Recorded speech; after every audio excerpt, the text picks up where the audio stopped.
बिस्मिल्लाहिर्रहमानिर्रहीम अस्सलाम वालेकुम। आज जो मैं आपके साथ रेसिपी शेयर करने जा रही हूँ वो है जी देगी आलू गोश्त, जो कि बहुत ही मज़ेदार बनने वाला है। ईद पर आप इसको अपनी दावत में ज़रूर शामिल कीजिएगा। बहुत ही मज़ेदार, बहुत ही परफेक्ट बनकर ये तैयार होगा। अगर आप मेरे चैनल पर नए हैं तो मेरे चैनल को जल्दी से सब्सक्राइब कर लें, बेल आइकन को प्रेस करें ताकि हर सिंपल सी रेसिपी आपको आसानी से मिल सके। तो चलिए स्टार्ट करते हैं।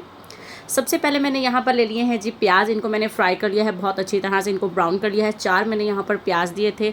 अब मैंने इनको इस पेपर टिश्यू पर रखा है ताकि ये क्रिस्पी रहें। और यहाँ पर मैंने लिया है जी 1 कप दही। 1 कप दही आपने यहाँ पर लेना है अपने यानी क्वांटिटी के हिसाब से। आप कम या ज़्यादा भी कर सकते हैं, यानी जितना आप बना रहे होंगे उस हिसाब से कम या ज़्यादा भी आप कर लेंगे।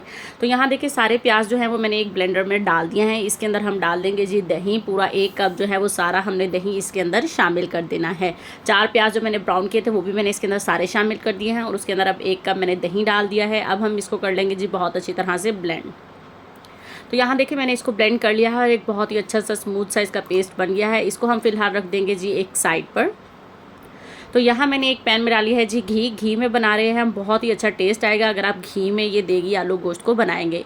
1/4 कप मैंने यहाँ पर घी लिया है, उसको मैंने गरम कर लिया है। अब ये हल्का गरम हो गया है तो इसके अंदर हम सबसे पहले शामिल करेंगे जी मटन। यहाँ मेरे पास 1 किलो है। 1 किलो देगी आलू गोश्त की जो है वो मैं रेसिपी आज शेयर कर रही हूँ। तो यहाँ मैंने मटन जो है वो सारा इसके अंदर शामिल कर दिया है। अब हमने इसकी इतनी भुनाई कर लेनी है कि इसका हल्का सा कलर चेंज हो जाए। तो यहाँ देखिए इसकी मैंने 5 मिनट जो है अच्छी भुनाई की है। सिर्फ घी के अंदर जो है हमने जो गोश्त को जो है वो फ्राई किया है। तो अब मैंने यहाँ पर 2 बड़े चम्मच जो है इसके अंदर अदरक लहसुन पेस्ट के शामिल कर दिए हैं। अदरक लहसुन का पेस्ट डालने के बाद भी आपने इसकी खूब अच्छी तरह से 2 से 3 मिनट भुनाई करनी है। कम से कम हमने जो चीज़ें ऐड करते जाना है 20 से 25 मिनट हमने इस गोश्त की भुनाई करने जानी है साथ साथ। तो यहाँ देखिए इसका पानी भी साथ साथ ये छोड़ रहा है। अदरक लहसुन का पेस्ट डालकर अब इसकी भुनाई कर लेते हैं पहले। तो यहाँ देखिए अदरक लहसुन का पेस्ट डालकर भी मैंने इसकी 2 से 3 मिनट खूब अच्छी तरह से भुनाई की है। अब मैं इसके अंदर शामिल करूँगी जी हरी मिर्च का पेस्ट। 1 बड़ा चम्मच शामिल करी। थोड़ा सा पानी डाल के मिर्चों का पेस्ट बना लीजिएगा। तो यहाँ मैंने हरी मिर्च का पेस्ट 2 से 3 हरी मिर्चें ली थी। तीखी वाली ही हरी मिर्च है यहाँ पर। हरी मिर्च डालकर भी 1 मिनट इसको अच्छे से फ्राई कर लिया है। तो अब मैं इसके अंदर शामिल करी हूँ जी ये मिक्स मसाला। इसकी रेसिपी मैं आप लोगों के साथ जो है वो शेयर कर चुकी हूँ। इसका लिंक जो है वो मैं डिस्क्रिप्शन बॉक्स में दूंगी, आप वहाँ से जाके चेकआउट कर सकते हैं। बहुत ही मज़ेदार सा ये मसाला है। आप इसे कोरमा में बनाएं, उसमें भी चिकन बनाएं, उसमें भी किसी भी सालन में आप इसको आराम से शामिल कर सकते हैं। तो 1 बड़ा चम्मच मैंने इसके अंदर ये मिक्स मसाला शामिल किया है। इसकी भी भुनाई कर लेंगे। तो यहाँ मिक्स मसाला शामिल करके भी मैंने खूब अच्छी तरह से इसकी भुनाई कर लिया है। अब इसमें कुछ और पाउडर मसाले शामिल करते हैं, जिसमें सबसे पहले मैंने इसके अंदर शामिल किया है जी पिसा धनिया 1 बड़ा चम्मच। आधा चम्मच जो है वो हल्दी का शामिल किया है। हल्दी का कलर काफ़ी तेज़ है इसलिए मैंने आधा चम्मच शामिल किया है। 1 बड़ा चम्मच इसके अंदर हम नमक शामिल कर लेंगे। नमक हम बाद में टेस्ट कर लेंगे कि कम लगेगा तो और शामिल करेंगे। अब मैंने इसके अंदर 1 बड़ा चम्मच जो है वो कश्मीरी लाल मिर्च, 1 बड़ा चम्मच जो है वो पिसी लाल मिर्च का शामिल किया है। अब हम इसकी भुनाई कर लेंगे जी मसाले डालने के बाद, तब तक इसका जो एक्स्ट्रा पानी है वो सारा ड्राई हो जाए और ऑयल सेपरेट हो जाए।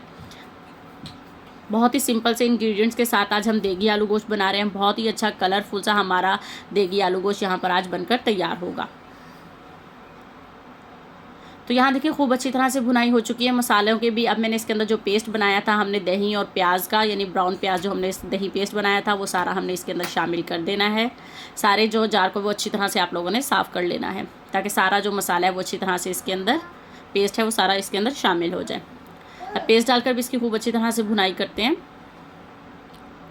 यहाँ देखिए जो दही का अपना पानी था वो ड्राई हो गया है। तो अब हम इसकी थोड़ा थोड़ा पानी डाल के खूब 7 से 8 मिनट यहाँ पर आपने इसकी भुनाई करनी है। अच्छी तरह से हमने भुनाई करनी है ताकि गोश्त की जितनी भी स्मेल है वो सारी ख़त्म हो जाए। तो यहाँ देखिए मैंने थोड़ा थोड़ा पानी डालकर 7 से 8 मिनट खूब अच्छी तरह इसकी भुनाई की है। तो यहाँ पर देखिए कितना मज़ेदार सा मसाला जो है वो हमारा तकरीबन तैयार हो चुका है। तो अब हम इसके अंदर शामिल करेंगे जी पानी। 2 कप मैं इसके अंदर पानी शामिल कर रही हूँ। और या जितना आपको लगे कि इसकी ज़रूरत है, जितना गलने के टाइम पर आप इसको चेक करते रहेंगे, मैं भी चेक करती रहूँगी। अगर मुझे कम लगा तो मैं मज़ीद पानी इसके अंदर शामिल कर दूँगी, क्योंकि अब हमने गोश्त को अच्छी तरह से गलाना है। तो मैं इसको कवर कर दूँगी। ये 30 से 35 मिनट में हमारा जो गोश्त है वो अच्छे से गल जाएगा। हम चेक करते रहेंगे और इसका जो पानी है वो हमने मीडियम फ्लेम पर ही हमने इस गोश्त को गलाना है, तो जल्दी ही ये गोश्त गल जाएगा।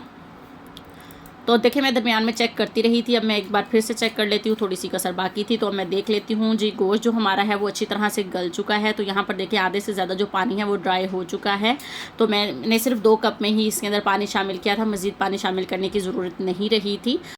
अब जो फ्लेम है वो मैंने हाई कर दिया है ताकि जितना भी एक्स्ट्रा पानी है वो सारा ड्राई हो जाए। 5 मिनट जो है हम हाई फ्लेम पर इसको भून लेते हैं दोबारा से।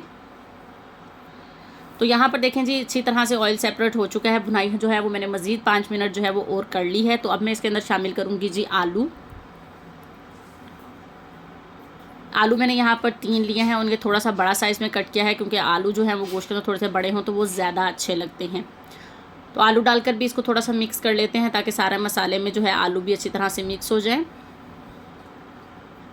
तो यहाँ देखें आलू भी मसाले के साथ अच्छी तरह से 1 मिनट मैंने इनको भून लिया है, तो वो अच्छी तरह मसाले में मिक्स हो चुके हैं। तो अब मैं इसके अंदर शामिल कर देती हूँ जी 2 कप पानी। पानी अब आपने यहाँ पर उतना ही शामिल करना है जितनी आपको ग्रेवी रखनी है, क्योंकि अभी हमें आलूओं को भी गलाना है या गोश्त में जो हल्की फुल्की सी जो कसर रह जाएगी वो यहाँ 15-20 मिनट में भी वो भी पूरी हो जाएगी। तो मैंने इसके अंदर शामिल कर दिया है जी 2 कप पानी।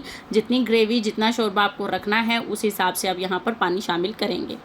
तो यहाँ देखिए जी बॉयल आने लग गया है, तो अब मैं इसको कर दूंगी जी कवर। तो हम इसे 15 से 20 मिनट इसे मीडियम फ्लेम पर पकने देंगे ताकि आलू भी अच्छी तरह से गल जाए और ताकि जो हमारी ग्रेवी है वो भी थोड़ी गाढ़ी हो जाए।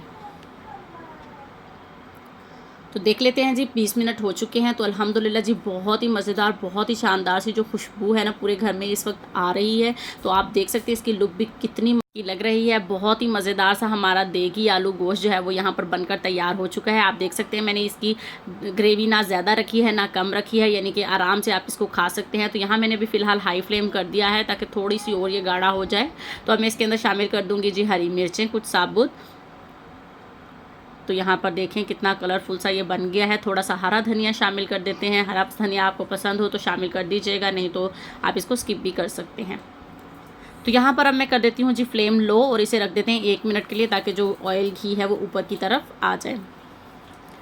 तो अल्हम्दुलिल्लाह जी फ्लेम मैंने यहाँ पर कर दिया है जी ऑफ़। आप देख सकते हैं हमारे देगी आलू की लुक कितनी मज़े की और बहुत ही खुशबूदार सा हमारा देगी आलू गोश्त जो है वो यहाँ पर बनकर तैयार हो चुका है।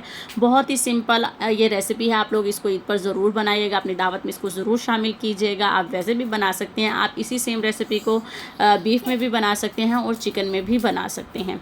तो अल्हम्दुलिल्लाह जी ये रेडी हो चुका है। तो अब हम इसको डिश आउट करते हैं। तो उम्मीद करती हूँ आज की रेसिपी आप लोगों को ज़रूर अच्छी लगी होगी। तो वीडियो अच्छी लगे तो वीडियो को लाइक ज़रूर कर दीजिएगा और कमेंट करके ज़रूर बताइएगा कि आपको इस देगी आलू गोश्त की रेसिपी कैसी लगी। तो चैनल को सब्सक्राइब कर दीजिएगा और बेल आइकन को प्रेस ज़रूर कर लीजिएगा। और आप मुझे इंस्टाग्राम पर भी फॉलो कर सकते हैं, उसका लिंक भी मैं हमेशा डिस्क्रिप्शन बॉक्स में देती हूँ। मिलते हैं आपके साथ नेक्स्ट किसी अच्छी रेसिपी के साथ। अपना बहुत सारा ख्याल रखिएगा, दुआओं में याद रखिएगा। अल्लाह हाफिज़।